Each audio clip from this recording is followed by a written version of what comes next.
La palabra de Dios dice, la hierba se seca y la flor se marchita, mas la palabra de nuestro Dios perdura, permanece para siempre. Entonces, como es mi costumbre, vamos a hacer un repaso de lo que hemos visto para poder seguir el hilo de pensamiento, el flujo de pensamiento de Pablo. ¿Sí? Como hemos dicho varias veces ya, el capítulo 4 marca un cambio del enfoque de Pablo. Pablo en los primeros 3 capítulos se había enfocado en la posición, ¿sí? La riqueza del creyente. Capítulos 4, 5 y 6, Pablo se va a enfocar en la práctica, el caminar, la conducta, ¿sí? Del creyente. Y eso ya lo hemos dicho varias veces. Y apréndanselo por favor porque va a estar en la prueba.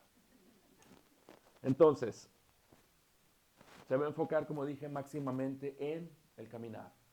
Para esto, Pablo va a dar una serie de mandamientos o imperativos, ¿sí? Enunciados imperativos. No sé si alguno recordó cuando íbamos a la escuela en México, los enunciados imperativos, nos decían en la escuela.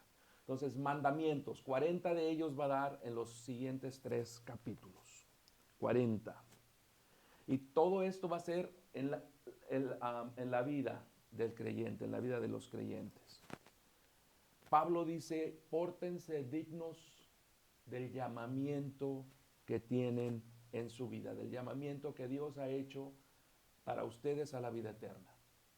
Como dijimos, Dios no nos necesitaba, Dios no necesitaba crearnos, Dios lo hizo por su puro placer.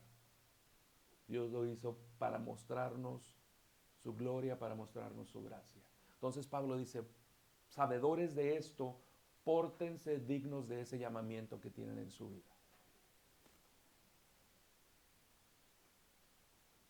Pablo les recuerda que son escogidos, que son predestinados, que son hechos aceptos en el amado, que son redimidos, que sus pecados han sido perdonados y que han sido sellados con el espíritu de promesa.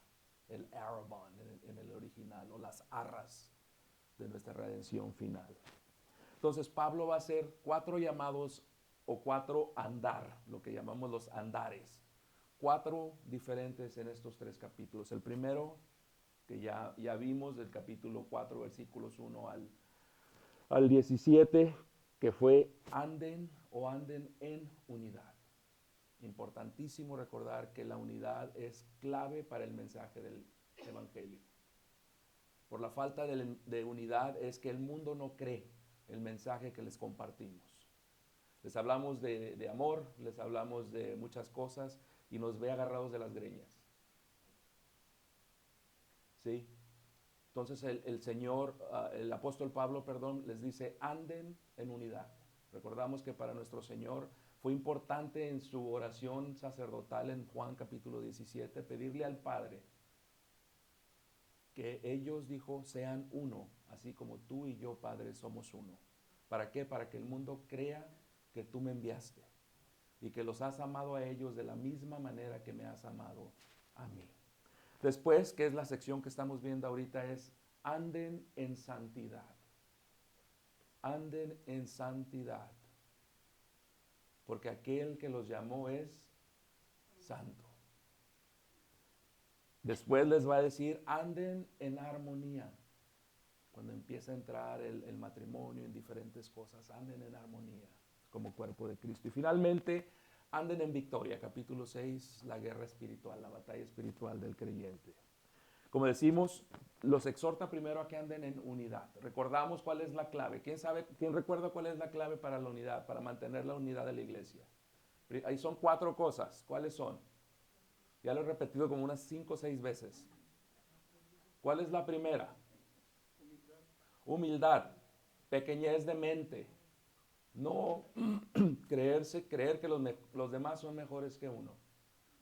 Palabra que Pablo utilizó es la palabra que solo se usaba para los esclavos en el primer siglo. Era ofensivo para el mundo grecorromano aplicarse a sí mismo esa palabra que Pablo usó. Humildad. Después, ¿qué sigue? Mansedumbre, gentileza. ¿Sí? Esto no es debilidad. Mansedumbre o gentileza quiere decir poder bajo control. Después seguimos con paciencia. No explotamos por cualquier cosa. Finalmente terminamos con tolerancia. Pablo dice, sopórtense los unos a los otros.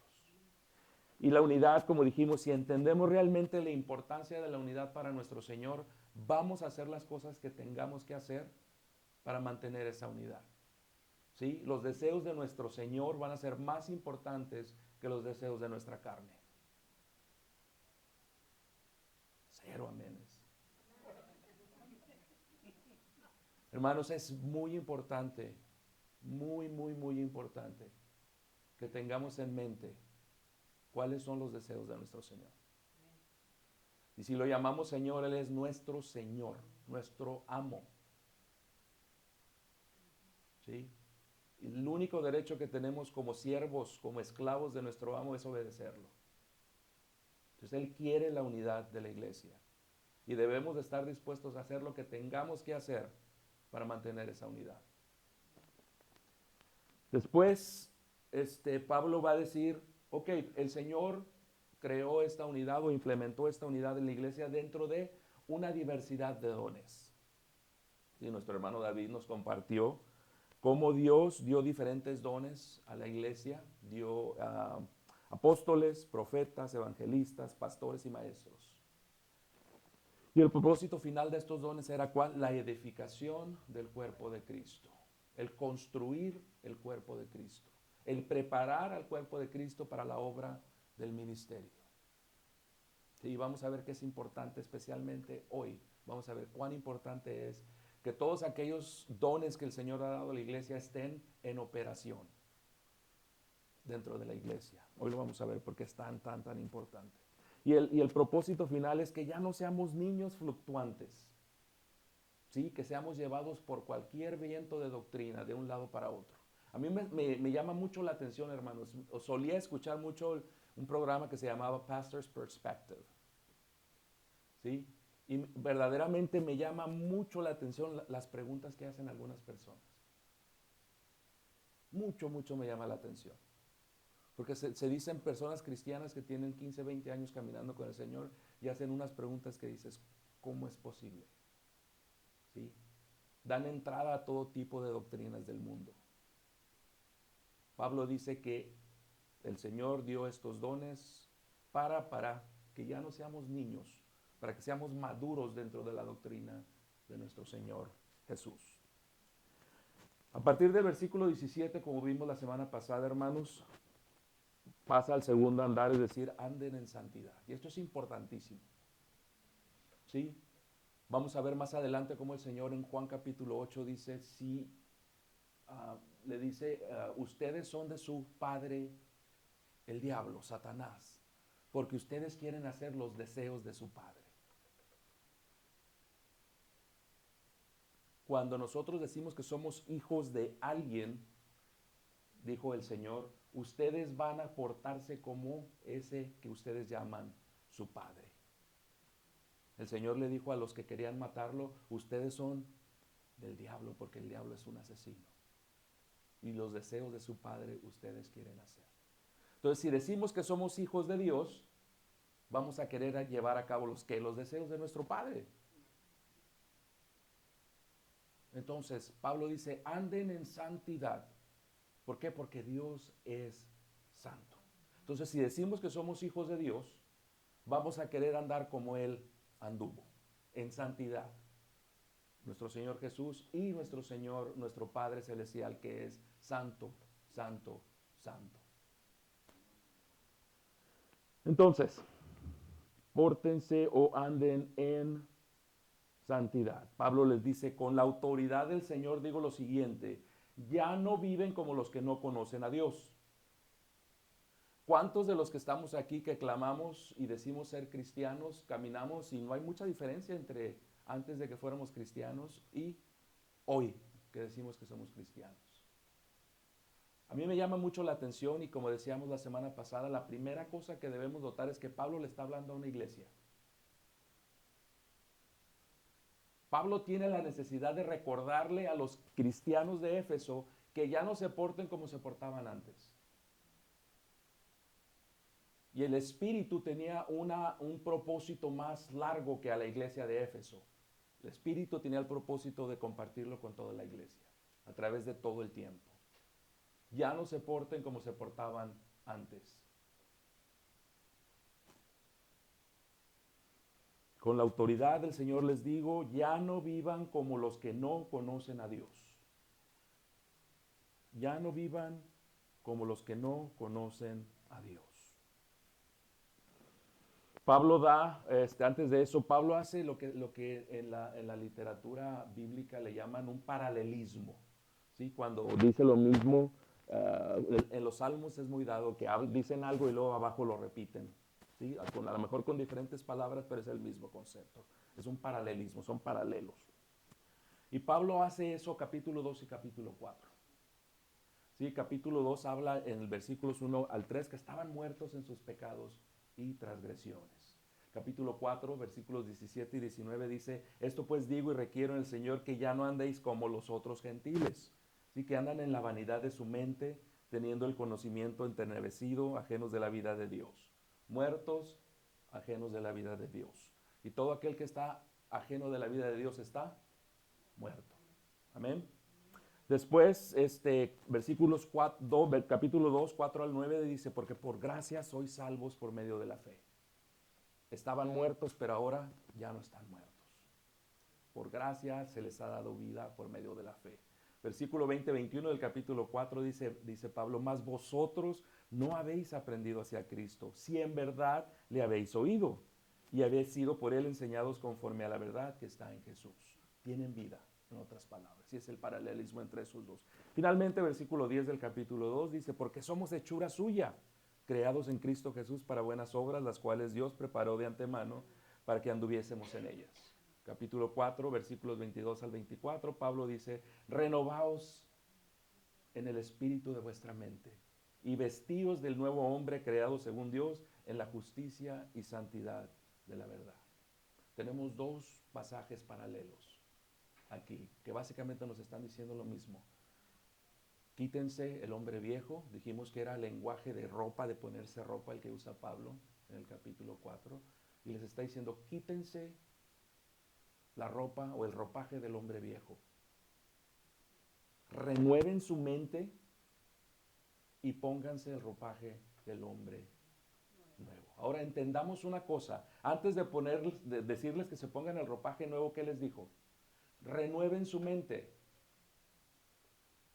Renueven su mente.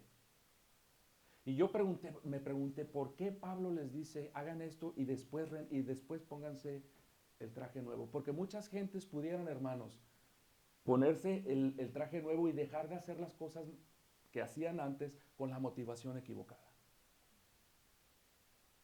Sí, mucha gente pudiera decir, ya no tomo, ya no esto, ya no hablo mal, ya no esto, ya no peleo, ya no esto, ya no el otro, pero con la motivación equivocada. Pablo dice, primero entiendan por qué, la doctrina. Primero entiendan, renueven su mente y después, como consecuencia de esa renovación de su mente, pónganse al hombre nuevo. Para que hagan las cosas con la motivación correcta. Pablo recalca, como les dije, el hecho de que no deben de comportarse o vivir como los que no están en Cristo. Recuerden capítulo 1, donde todas las bendiciones que recibimos del Señor están, ¿por qué? Porque estamos en Cristo. Debido a esta unión que tenemos con Cristo es que todas esas bendiciones se nos han dado. Y hermanos, desafortunadamente, como les decía, no es un mensaje único para la iglesia de Éfeso. Pablo da el mismo mensaje a Corintios, da el mismo mensaje a la iglesia de Roma, el mismo mensaje a la iglesia de Colosas. ¿Sí? ¿Y qué decir de los Gálatas? Entonces no es un mensaje nuevo, es algo que desafortunadamente es prevalente dentro de la iglesia. Y yo creo y me atrevo a decir que hoy en día no hay mucha diferencia. No hay mucha diferencia. Pablo dice, ok, ya no se porten como los gentiles, sino como lo que son, hijos amados de Dios. Y da tres características de cada uno de estos grupos. De los gentiles dice, andan en la vanidad de su mente. De los creyentes dice, se despojan del viejo hombre. De los gentiles dice, tienen el entendimiento entenebrecido. De los creyentes dice, son renovados en el espíritu de su mente. De los gentiles dice, son o están ajenos de la vida de Dios por la ignorancia que en ellos hay, por la dureza de su corazón.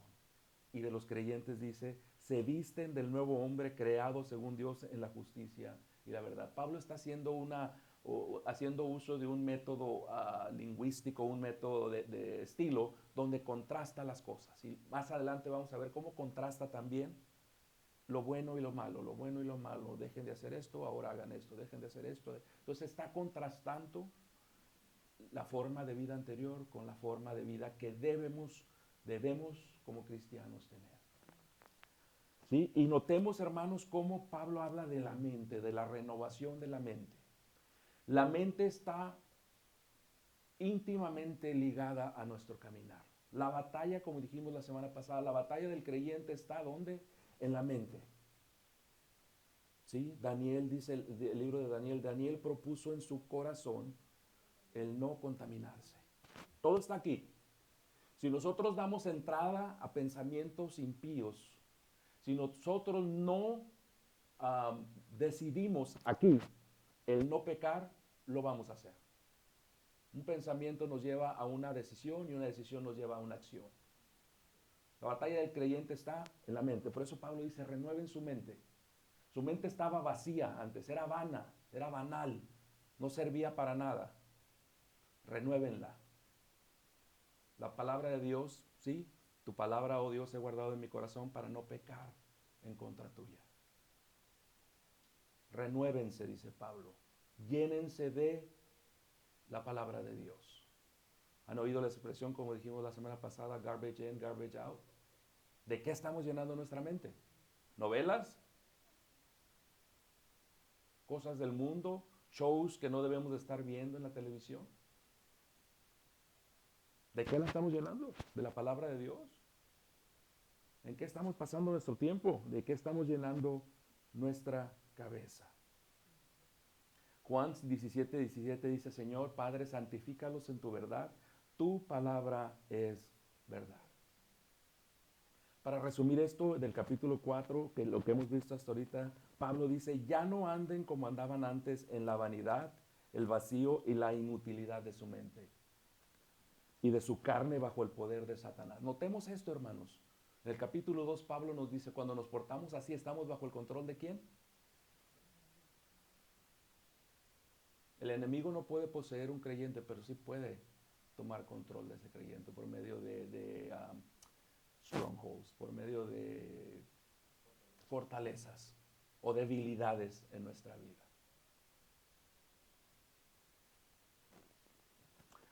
Ahora dice Pablo, como hijos de Dios, hijos amados de Dios, anden como Él anduvo, tentado en todas cosas, pero sin pecar. Ese fue nuestro Señor. Y todo eso por medio de la renovación de su mente, hermanos, para que puedan probar la voluntad de Dios, la cual es buena, agradable y perfecta. Amén. Entonces, ¿por qué no me acompañan? Vamos a leer el pasaje de esta noche. Esto fue la introducción nada más. Vamos a Efesios capítulo 4, versículo 25 al 32. 4, 25 al 32. Voy a leer de la Reina Valera. Y dice así, por lo cual, desechando la mentira, hablad verdad cada uno con su prójimo, porque somos miembros los unos de los otros. Airaos, pero no pequéis. No se ponga el sol sobre vuestro enojo, ni deis lugar al diablo. El que hurtaba, no hurte más, sino trabaje haciendo con sus manos lo que es bueno, para que tenga que compartir con el que padece necesidad. Versículo 29. Ninguna palabra corrompida salga de vuestra boca, sino la que sea buena para la necesaria edificación, a fin de dar gracia, a los oyentes. Y no contristéis al Espíritu Santo de Dios, con el cual fuiste sellados para el día de la redención. Quítese de vosotros toda amargura, enojo, ira, gritería y maledicencia, y toda malicia. Antes sed benignos unos con otros, misericordiosos, perdonándonos unos a otros, como Dios también os perdonó a vosotros en Cristo Jesús. Amén. Padre, le damos gracias, Padre, por esta tarde que nos ha permitido venir una vez más aquí y estar reunidos para ser ministrados por su palabra, Señor. Señor, pido en el nombre de Jesús que usted abra nuestro corazón, abra nuestro entendimiento, Señor, para recibir el mensaje que usted tiene para cada uno de nosotros. Usted y solo usted sabe dónde estamos cada uno de nosotros. Usted y solo usted sabe cuáles de estos imperativos son más urgentes en la vida de cada uno de nosotros, Señor. Sabemos que todos van a aplicar en diferente manera, Señor, pero hay uno o dos que son más urgentes que usted va a revelarnos esta noche a cada uno de nosotros, Padre. Le damos gracias y pedimos todo esto en el nombre de nuestro amado Dios y Salvador Jesucristo. Amén. Entonces Pablo inicia con la frase por lo cual, que quiere decir por tanto, debido a. Pablo les dice, debido a que se han puesto el hombre nuevo, a que ya no traen puesto el hombre viejo, a que han renovado su mente. ¿Qué les dice? ¿Qué les dice en el versículo 25? Debido a esto, desechando la mentira, hablad verdad cada uno con su prójimo. Desechando la mentira, hablad verdad cada uno con su prójimo. ¿Sí? Pablo hace después de la presentación teológica doctrinal, quítense, pónganse, renueven la instrucción doctrinal, ¿sí? Pablo ahora pasa a dar mandamientos claros y concisos. El patrón de la instrucción de los versículos 4, 25 al 32 es la misma lógica del antes y del después. Antes eran así, ahora van a ser así. Antes mentían, ahora ya no mientan. Entonces el versículo 25 dice, por lo cual desechando la mentira, hablad verdad cada uno con su prójimo, porque somos miembros los unos de los otros. Entonces, desechando la mentira. Éxodo 20, 16, uno de los 10 mandamientos es que no darás falso testimonio. No mentirás. Vayan conmigo por favor a Proverbios capítulo 6, versículo 16 al 19. Proverbios capítulo 6, 16 al 19. Denme un amén cuando estén ahí. Proverbios 6, 16 al 19. La palabra de Dios dice así, seis cosas aborrece el Señor, y aún 7 abomina su alma. Los ojos altivos, la lengua mentirosa, las manos derramadoras de sangre inocente, el corazón que maquina pensamientos inicuos, los pies presurosos para correr al mal, el testigo falso que habla mentiras y el que siembra discordia entre los hermanos.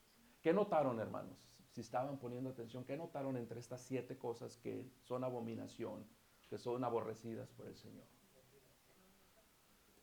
2 veces. 2 veces menciona que el Señor aborrece y que es una abominación a sus ojos la mentira. De todas las cosas, la única que menciona 2 veces es la mentira.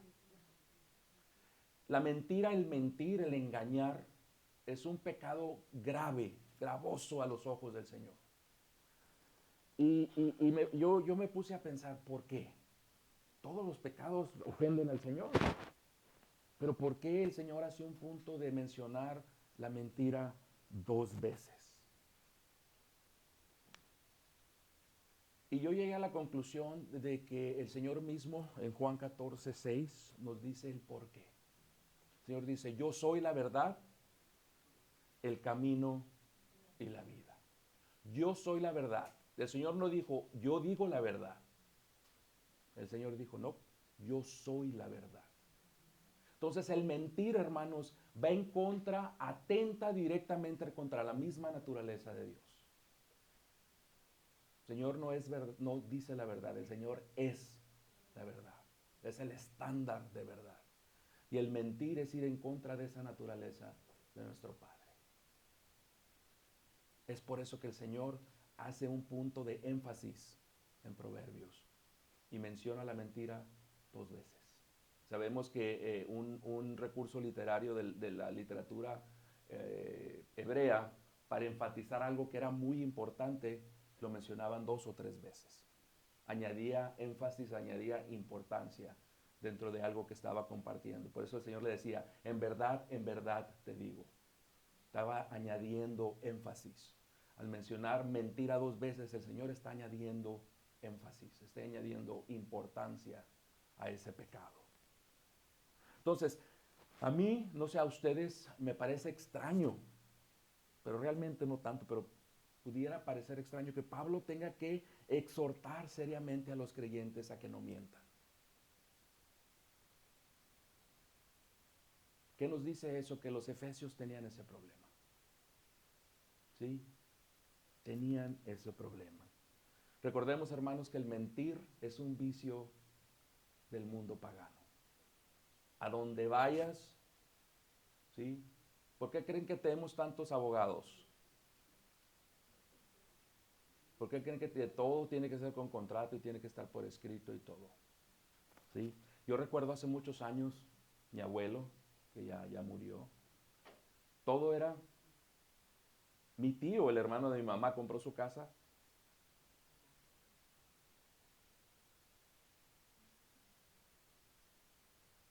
Ahora ni de broma podemos hacer eso. Ni de broma.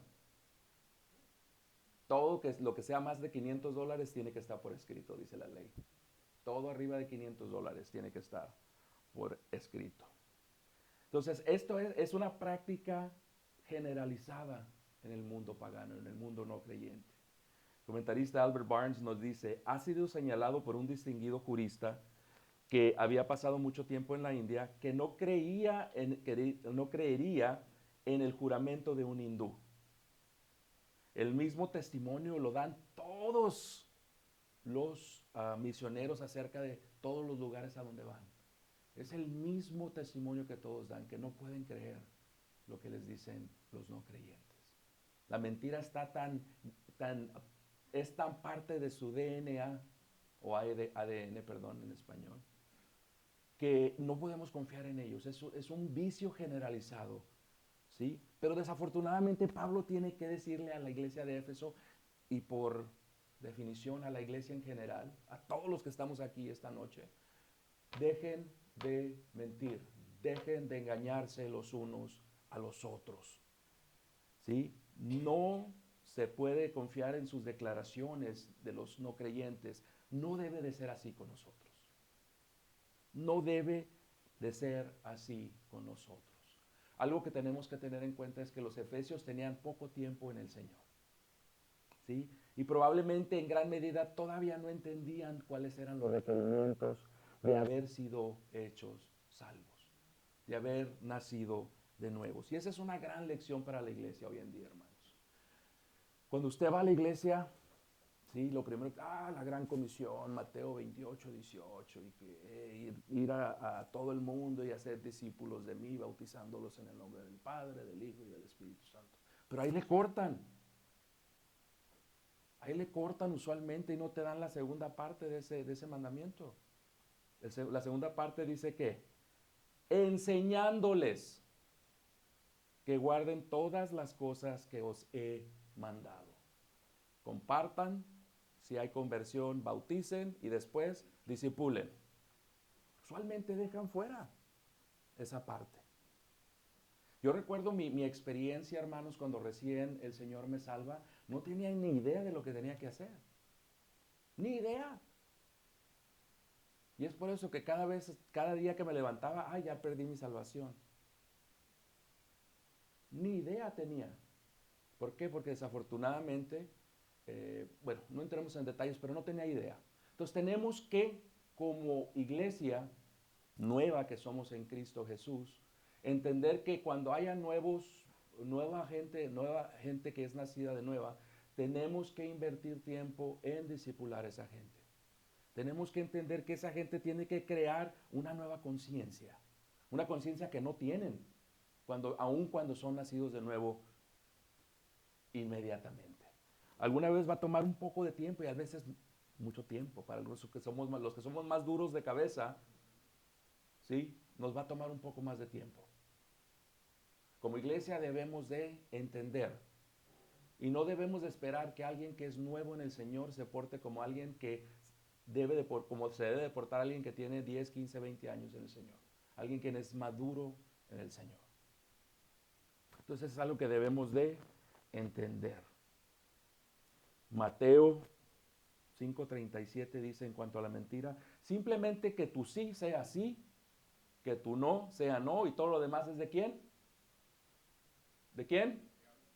Del diablo. Que tu sí sea sí, que tu no sea no, lo demás es del diablo. Hermano, yo recuerdo cuando decíamos, el domingo vamos a hacer esto, el sábado va a haber esto. Se apuntaban 40 para ir el sábado. Llegábamos 5, 6, 7, 10 el día que nos iba bien. Que tu sí sea sí, que tu no sea no, lo demás proviene del maligno. ¿Qué es una mentira? Es una afirmación que es contraria a una verdad y se dice con el propósito de engañar. Vamos a llamarlo lo que es. Cuando mentimos estamos engañando. El propósito es engañar. ¿Alguna vez lo habían pensado de esa manera, hermanos? Mentir es engañar.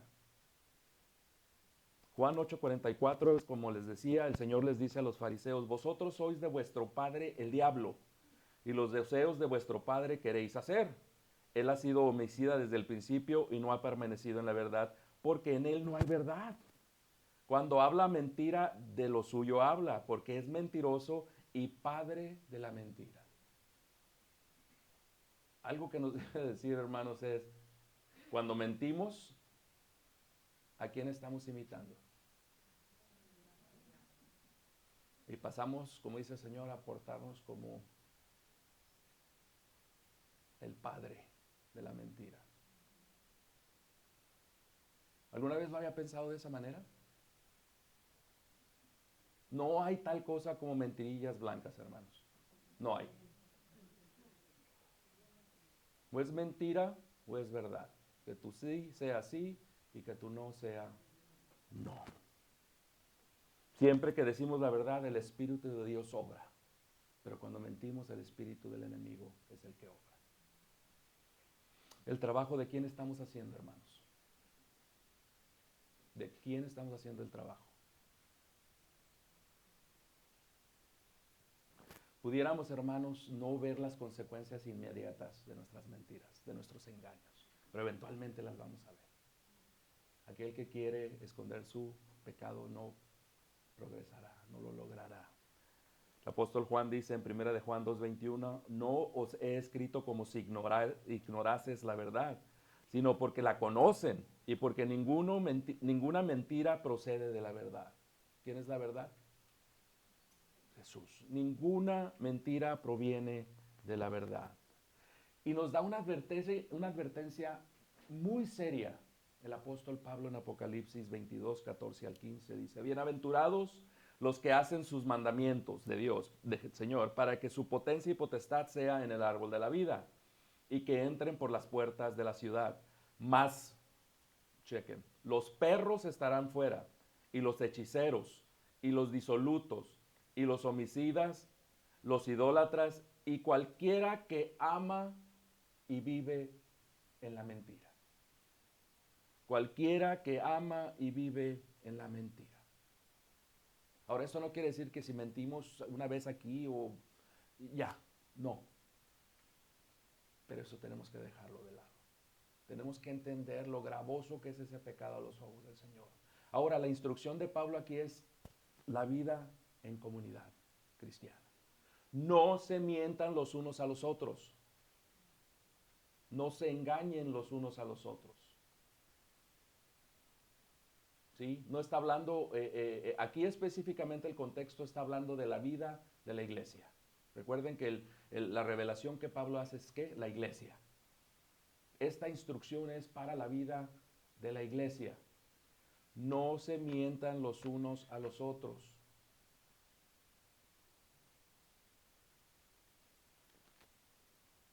Y notemos por qué no nos debemos de mentir. Pablo nos da la razón por la cual no nos debemos de mentir.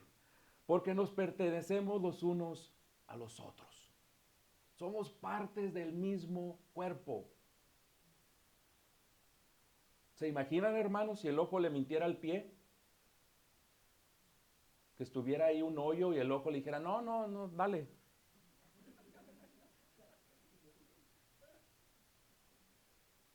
O que el cerebro le mintiera al corazón y no le diera la orden de que oxigenara la sangre. ¿Se imaginan el desorden que habría en el cuerpo? Eso es lo que genera que nos mintamos los unos a los otros. Recuerden, Dios no nos creó ni nos salvó para que abusáramos de eso. Nos salvó, nos creó, nos salvó para su gloria, para su placer, para mostrar su gracia, no para que nosotros la desperdiciáramos como nosotros quisiéramos. ¿Recuerdan que les dije que iba a ser importante que recordáramos eso? Y le costó demasiado a nuestro Señor nuestra salvación. Su Hijo único, unigénito. ¿Quién tiene hijos aquí?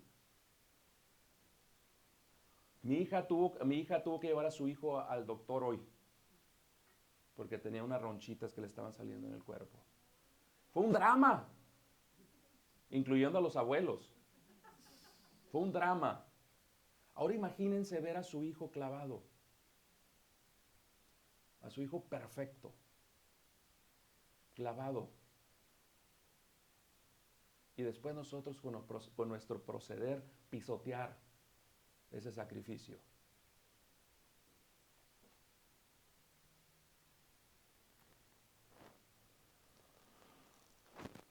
Ya no se mientan los unos a los otros. Versículo 26. Enójense, pero no pequen. No se ponga el sol sobre vuestro enojo, ni den lugar al diablo. Tenemos que entender qué es lo que está diciendo Pablo aquí. Hay un lugar y hay un tiempo para que el cristiano se enoje. No es cierto que como cristianos no nos debemos de enojar, no es cierto. Inclusive la forma que Pablo lo escribió como un mandamiento. Pablo dice, enójense. Hay razones piadosas por las cuales como cristianos debemos de enojarnos. Hay discusión entre los comentaristas si realmente era un mandamiento o si era si se enojan no pequen, no. La sintaxis del enunciado de Pablo no deja lugar a eso. Pablo dice, enójense, pero cuando lo hagan no pequen. ¿Sí?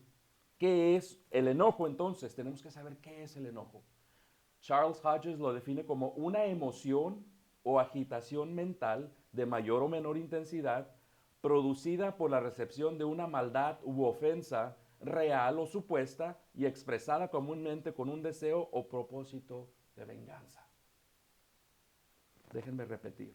Una emoción o agitación mental de mayor o menor intensidad producida por la recepción de una maldad u ofensa real o supuesta y expresada comúnmente con un deseo o propósito de venganza. Dios no nos reprende por enojarnos, hermanos. Nos reprende cómo lidiamos con el enojo. Una vez más, no nos reprende por enojarnos. Hay lugar donde un cristiano debe de enojarse.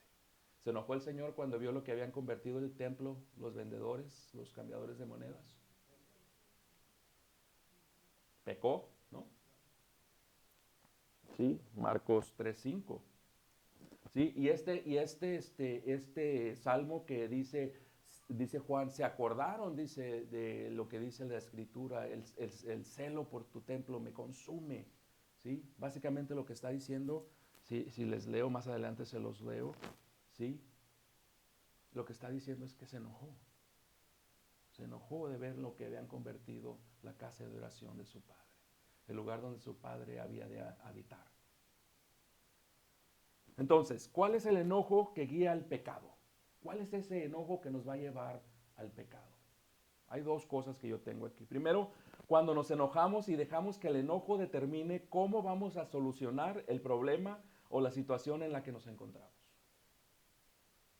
¿Sí?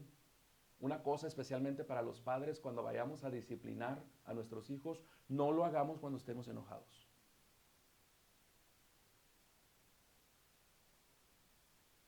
Yo discipliné a mis hijos y mi hijo, el más chico, dice, algo que yo siempre aprecié de mi papá es que nunca nos lastimó O sea, no fui más allá de lo que necesitaban. Y siempre nos dijo por qué por qué nos estaba disciplinando.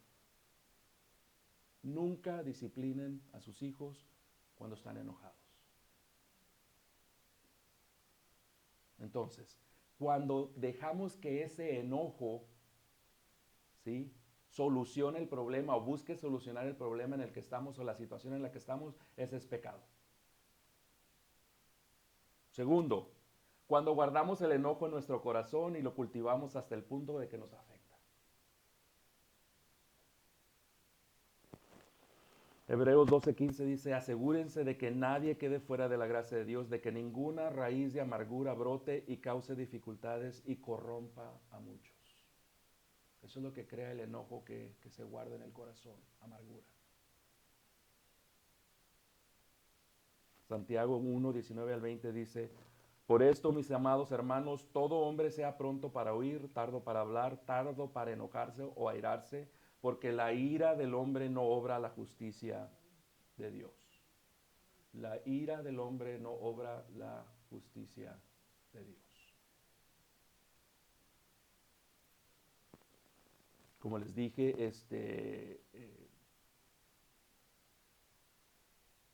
hay también un tiempo para el creyente para tener lo que es una ira o una ira piadosa. ¿Sí? ¿Y cuál es esta? ¿Cuál es este enojo piadoso, esta reacción piadosa que nos hace enojarnos? ¿Qué es lo que genera esta ira piadosa? Esta es la que se manifiesta contra una conducta contraria a la ley divina, la voluntad de Dios o la persona de Dios. Déjenme repetir. El enojo piadoso o la ira piadosa es aquel que se manifiesta contra una conducta contraria a la ley de Dios o la ley divina, la voluntad de Dios o la persona de Dios. En otras palabras, es una expresión de la justicia y de la santidad de Dios. La palabra nos dice de Lot, recuerdan que nos dice que él vivía atormentado, enojado, molesto. ¿Por qué? Por la maldad que había en la ciudad de Sodoma. Entonces, esa es la ira que Pablo está llamando a los efesios que tengan, por las cosas, por la santidad de Dios. La ira, hermanos, en la Biblia se le ha asignado a Dios. Salmo 69:9, que fue aplicada a nuestro Señor Jesucristo, dice, me consume la pasión por tu templo, me abate el desprecio de quienes te desprecian. Éxodo 4:14 dice, entonces Jehová se enojó contra Moisés cuando lo estaba mandando a que fuera con Faraón y le dio excusa y media. Sí, en Éxodo 4:14 dice la palabra que el Señor se enojó contra Moisés. Éxodo 32:19 dice, y aconteció que cuando Moisés llegó al campamento y vio el becerro y las danzas, ardió la ira de Moisés. Finalmente, Mateo 3:7, Juan el Bautista se nos dice que al ver él que muchos de los fariseos y de los saduceos venían a su bautismo, les decía, generación de víboras, ¿quién nos enseñó a huir de la ira venidera? Y ahí alguno podría decir, espera, venían a bautizarse. Sí, pero él sabía que venían con la intención incorrecta. Venían con hipocresía. Y el Señor condena duramente la hipocresía. Ay de ustedes, fariseos y escribas hipócritas. Condena muy duramente la hipocresía. Entonces es muy fácil, hermanos. Se los digo por experiencia propia. Es muy fácil enojarse y pecar. Súper fácil. No ocupamos ni siquiera pensarlo. Pasa. Especialmente cuando estamos manejando y alguien se nos atraviesa. Pero hay una pregunta que debemos de ser capaces de responder para saber si estamos o no pecando cuando nos enojamos. Y esta es la pregunta que el Señor le hizo a Jonás en Jonás 4:4. Y Jehová le dijo, ¿te parece bien enojarte por esto? ¿Te parece bien enojarte por esto? Rafa, Leti, Toño, David, Joe, Raúl, ¿te parece bien enojarte por esto? Y si no podemos contestarle al Señor sí con la convicción del Espíritu Santo, tenemos que cambiar inmediatamente, tenemos que parar inmediatamente porque estamos pecando. Recordamos cuando el ejemplo que di la semana pasada sobre Tyson, ¿sí? Humildad, humildad, humildad, humildad, hermanos. No se ponga el sol sobre su enojo ni deis lugar al diablo. Esta frase básicamente significa que no dejes que ese enojo se prolongue por mucho tiempo. Se ha usado mucho en los matrimonios que dicen, hey, no se vayan a dormir antes de que arreglen su situación. Realmente el significado de esto es no dejen que se prolongue. ¿Por qué? Porque se convierte en amargura. Porque dan, ¿qué? Lugar al diablo. Y sé que saben, muchos de nosotros sabemos este versículo. No den lugar al diablo, pero no nos interesa. Sobre todo aquellos que estamos casados. ¿Sí? Sabemos.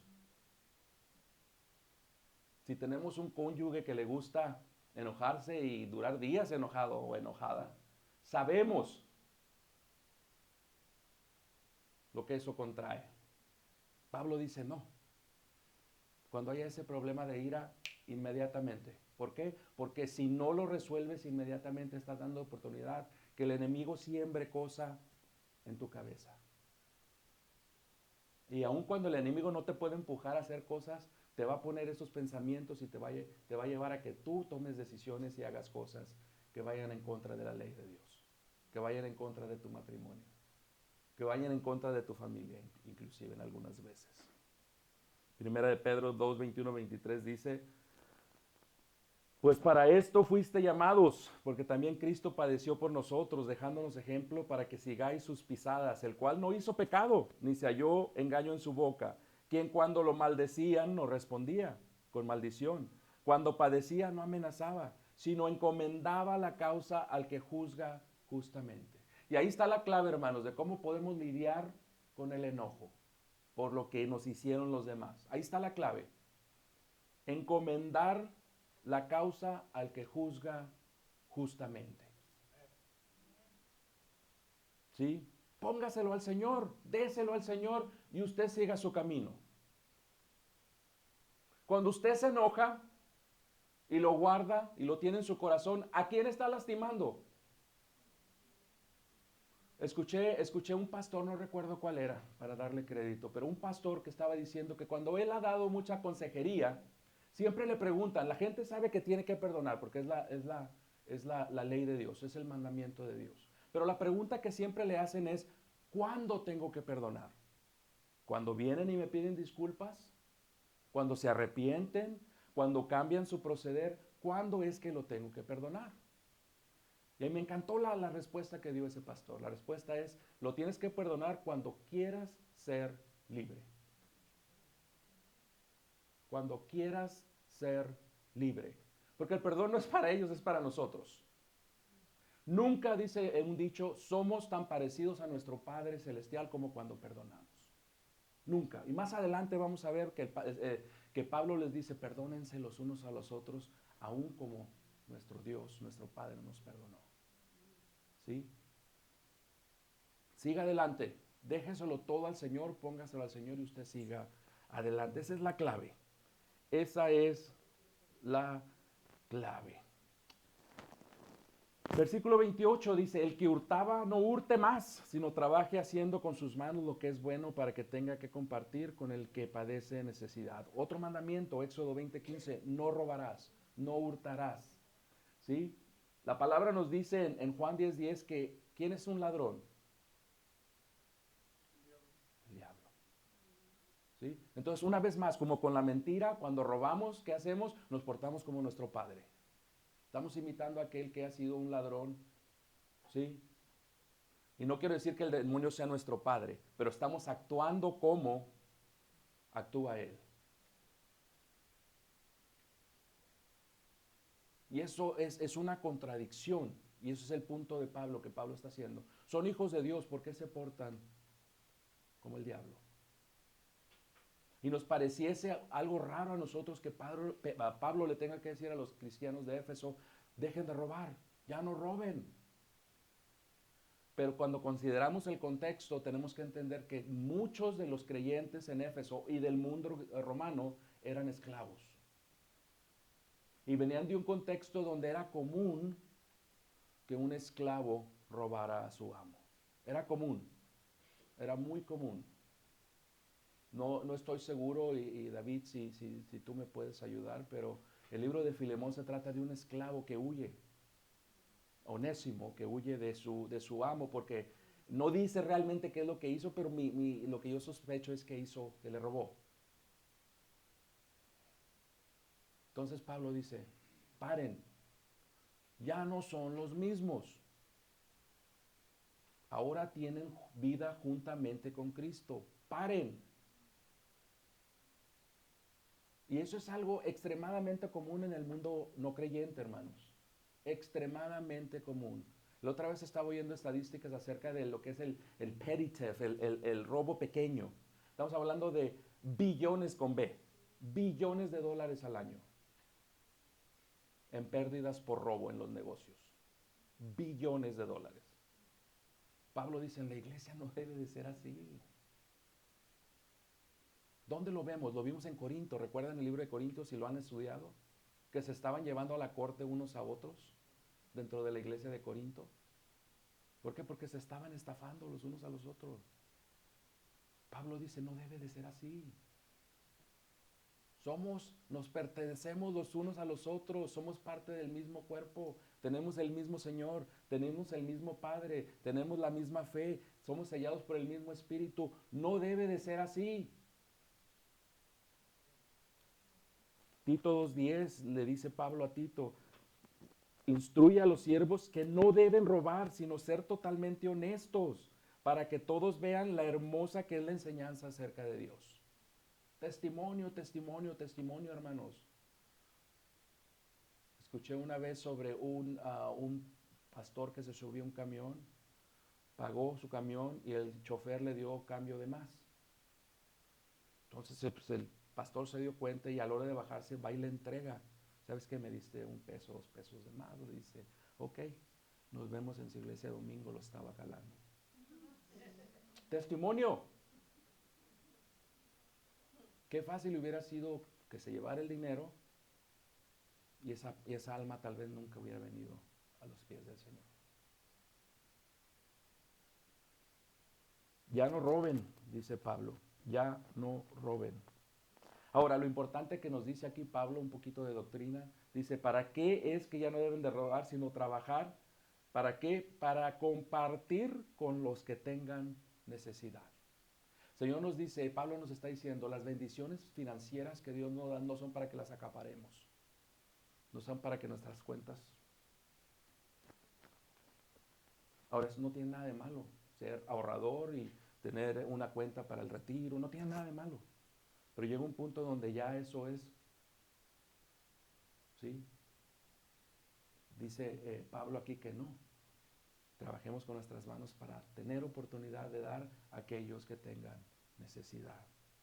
Versículo 29, ninguna palabra corrompida salga de vuestra boca, sino la que es buena para la necesaria edificación, a fin de dar gracia a los oyentes. Y aquí, hermanos, paremos oído, porque este es lo peor de lo peor que tenemos dentro de la iglesia. La lengua, la boca, el chisme, el hablar mal de los demás, el murmurar. Es lógico esperar que, ¿sí?, el hablar, la forma de hablar de una persona cambie cuando viene al Señor. ¿No es lógico, hermanos? Es lógico. Pero Pablo tiene la necesidad de decirle a los efesios, no más. No más. La palabra que Pablo usa para corrompida da la imagen de una fruta podrida, de una comida echada a perder. ¿Alguna vez alguien ha olido cómo huele la carne de res echada a perder? Es horroroso. Así ve el Señor cada palabra que sale de nuestra boca que va con la intención de destruir a alguien. Como cosas echadas a perder. Que nada corrompido salga de vuestras bocas, dice Pablo. nada corrompido salga de vuestras bocas. Y tenemos que entender una cosa, hermanos. La boca, lo que sale por nuestra boca está conectado a nuestro corazón, a la mente. Porque dice Lucas 6:45, el hombre bueno del buen tesoro da su corazón, saca lo bueno. Y el hombre malo del mal tesoro de su corazón saca lo malo. Porque de la abundancia del corazón habla la boca. Cuando usted esté hablando mal de alguien, pare. Tiene que entender que eso es lo que usted tiene en su corazón.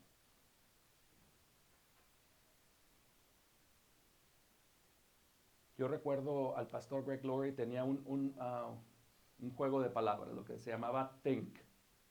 T, is it true? ¿Es cierto? H, is it helpful? ¿Va a ayudar lo que estoy diciendo? La I, ¿es inspirador? La N, ¿es necesario? La K, is it kind? ¿Es bueno? Si alguna respuesta de esas 5 preguntas es no, no lo digas. Muchas de las divisiones de las iglesias es porque alguien dijo algo, ya no le gustó al otro y no son por diferencias doctrinales.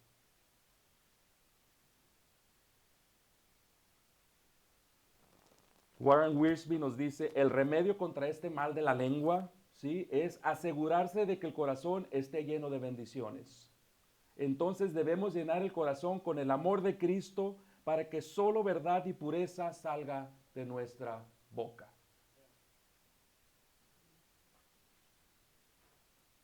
Recuérdense, para el Señor nuestras palabras que son para destruir son como la peste de la comida echada a perder. Así las ve el Señor, no soy yo, es lo que dice la palabra.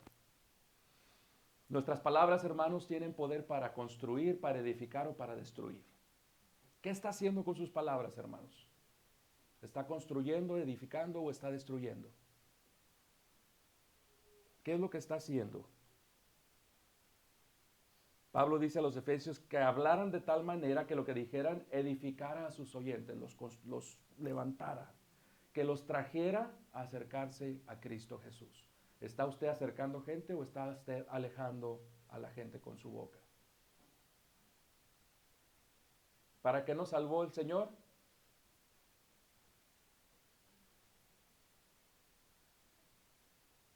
Para enseñar, para darnos su gloria, para enseñarnos su gloria, para darnos su gracia, por su puro placer, no para que vivamos la vida como querramos. Colosenses 4:6 dice, sea vuestra palabra siempre con gracia, sazonada con sal, para que sepáis cómo debéis responder a cada uno. ¿Quién es el que fomenta una vez más las malas palabras, la mala intención de nuestras palabras? ¿Quién es? ¿Quién? Y es la tercera. Entonces, si mentimos, si robamos y tenemos mala lengua, ¿como quién nos estamos portando?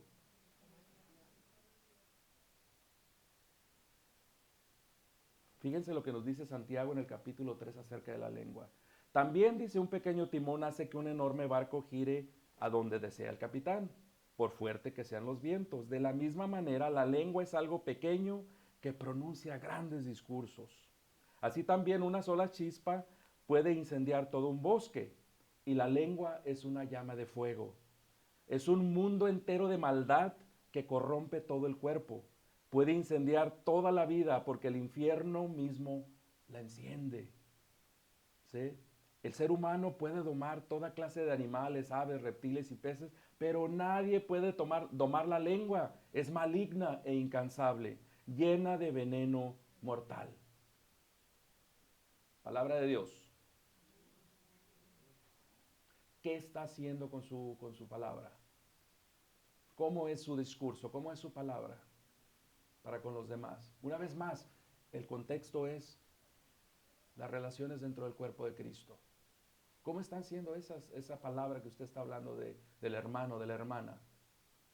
¿Está bendiciendo? ¿Está acercándolo a Cristo? ¿Está dándole gracia? ¿O lo está destruyendo? No me lo diga a mí. Usted y el Señor lo saben. Y a lo mejor usted ni siquiera lo sabe. Por eso es bueno ir en oración al Señor y decir, como dijo el Señor, examíname, como dijo David al Señor, examíname, Señor, y ve si en mí hay maldad, si en mi corazón hay maldad. Porque muchas veces nosotros ni siquiera nos damos cuenta.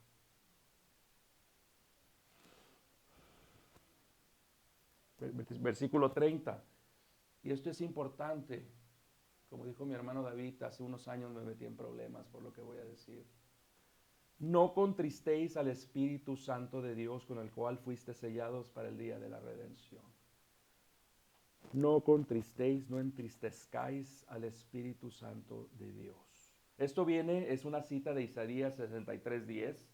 Dice, pero ellos se rebelaron contra él y entristecieron a su Santo Espíritu. Es una cita directa de Isaías. Entendemos, creo que entendemos todos los que estamos aquí que el Espíritu Santo mora en nosotros. Fuimos sellados, dice Pablo en el capítulo 1, por el Espíritu Santo para el día de la redención final. Entonces, ¿qué debemos de entender? 1 Corintios 6:19 dice, ¿o ignoráis que vuestro cuerpo es templo del Espíritu Santo, el cual está en vosotros, el cual tenéis de Dios, y que no sois vuestros? ¿Entendieron esa última parte? Que no se pertenecen a ustedes mismos.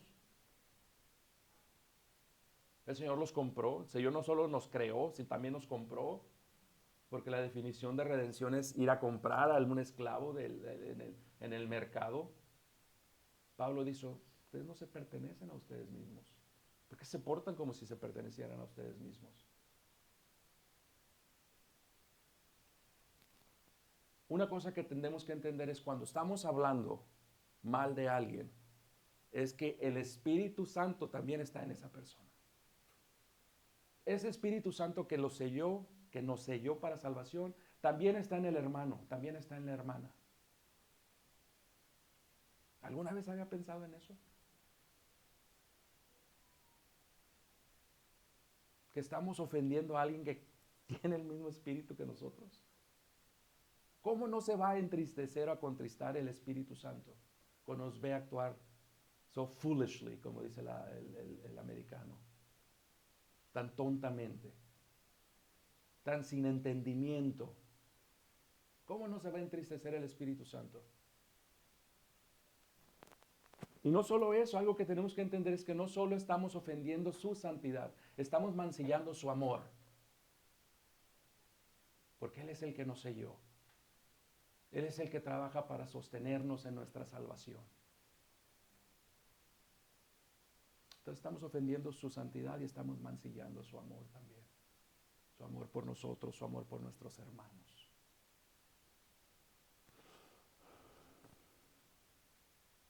Finalmente, versículo 31, porque ya se nos acaba el tiempo.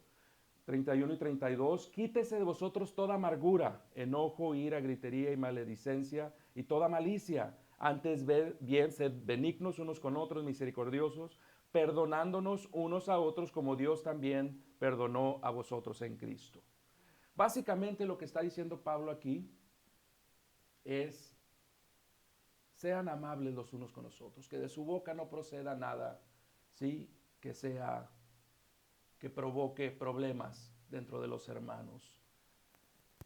Tengo aquí un pequeño diagrama que dice que la amargura nos va a llevar a qué? Que la ira y el enojo nos va a llevar a qué? A la amargura. La amargura nos va a llevar a la riña, que es problemas físicos ya, pelear, y nos va a llevar a la gritería y la maledicencia. ¿Qué es la gritería y la maledicencia? Es estar gritándonos el unos al otros o estar hablando mal de alguien. ¿Sí? Y Pablo dice, y después de todo esto, remuevan toda malicia. Remuevan toda malicia. Esa malicia que es la actitud del corazón. Donde sabemos lo que estamos haciendo y lo estamos haciendo, aún sabiendo que lo estamos haciendo. Y nos gozamos en estar haciendo mal. Remuevan toda malicia, dice Pablo. Más bien sean benignos y misericordiosos. Benigno significa ser dóciles, llenos de gracia, benevolentes, bondadosos.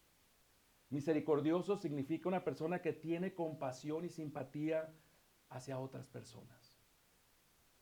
benignos y misericordiosos. Y Pablo dice, ¿y todo esto cómo lo vamos a demostrar? Perdonándonos los unos a los otros. ¿Quién sabe el Padre Nuestro? Como 4 o 5. Okay.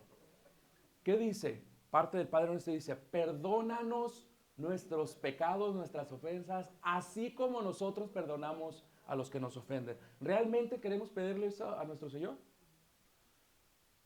¿Sí? ¿Queremos que nos perdone como nosotros perdonamos a los demás? ¿Realmente eso le queremos? ¿Sabemos, entendemos lo que le estamos pidiendo?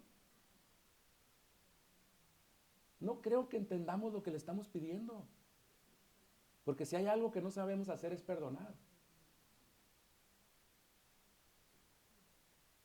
¿Cómo le pedimos que nos perdone de la misma manera que perdonamos a otros?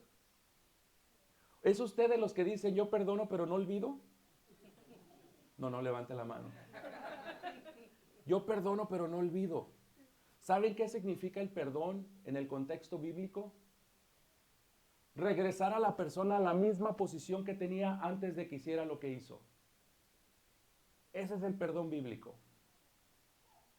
Regresar a la persona a la posición que tenía antes de cometer el error, el pecado contra usted. Ese es perdón en el contexto bíblico. No se enoje conmigo, eso es lo que dice la Biblia.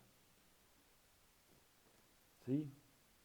Fíjense cómo perdona nuestro Padre, cómo nos ha perdonado nuestro Padre. Hebreos 8:12 dice, yo perdonaré sus iniquidades y nunca más me acordaré de sus pecados.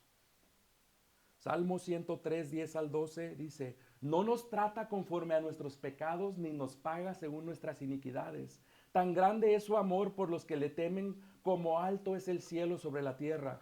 Tan lejos de nosotros echó nuestras transgresiones como lejos está el este del oeste. Esa es la forma que perdonamos,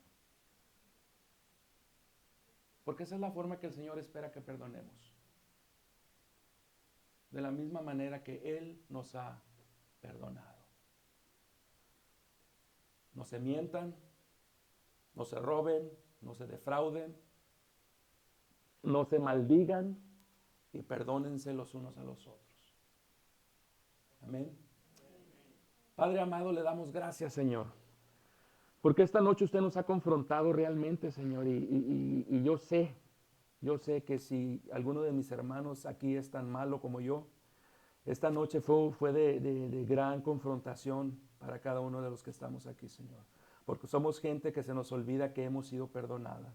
Porque somos gente que se nos olvida que hemos sido redimida. Porque somos gente que se nos olvida que estábamos muertos en nuestros pecados y transgresiones. Y porque somos gente que se nos olvida quién es usted, Señor. Esta noche voy a pedir en el nombre de Jesús, Padre, que su Espíritu nos redarguya, Señor.